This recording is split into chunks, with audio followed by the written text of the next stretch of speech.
2 men are in custody, and police say more arrests are possible for last month's mass shooting at an outdoor festival in Dallas. Hello, everybody. I'm Heather Hayes. And I'm Steve Eager. Keelan Gilmore was killed that night. Jasmine Anderson was wounded, shot in the head. We spoke to both families after police announced these arrests. Fox 4's Sean Rabb is at the Dallas Police Headquarters with more on the story. Sean.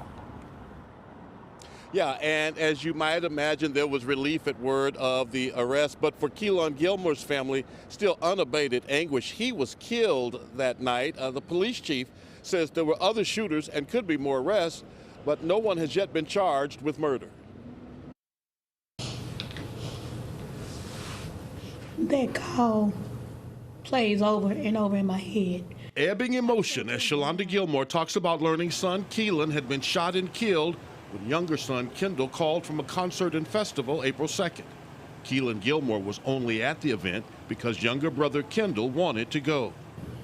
But it was a lot of shooting, and my brother got hit in his head. It don't make sense. The Gilmore family talk about the arrest of 2 men and the shooting that took Keelan's life. It took a little bit of the burden off of me because I still don't have my son. Through attorney Darrell K. Washington, the Gilmores in part blamed Dallas police for allowing officers to work a non-permitted event as a part-time job.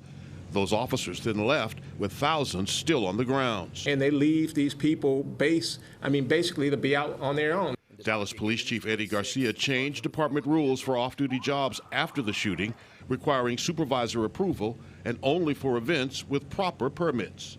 And I think we've been successful in a few instances, actually, which you never hear about, but of the large events that were scheduled to occur, and only because of the diligent work by men and women of the city and of this department that we were able to stop those events from happening. And I know it's still a long process, but the first part of it is over, and I'm glad. Yeah. I'm trying to get home right now.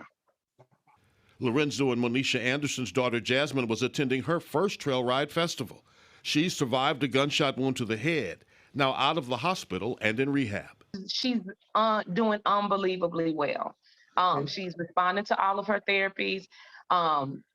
It's really just, she's a walking miracle. If I can't put it into any other words, God has really performed a miracle for us. The highlight of the festival, a concert event with thousands packed near the main stage.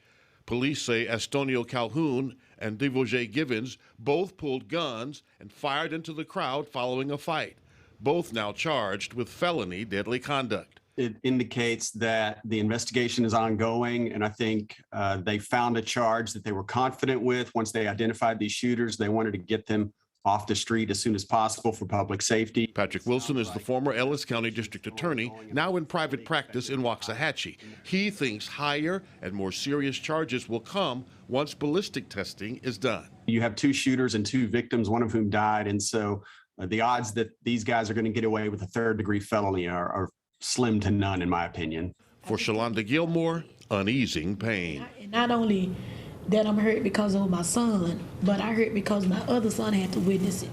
I have one that's gone, and then I have one that's having problems now.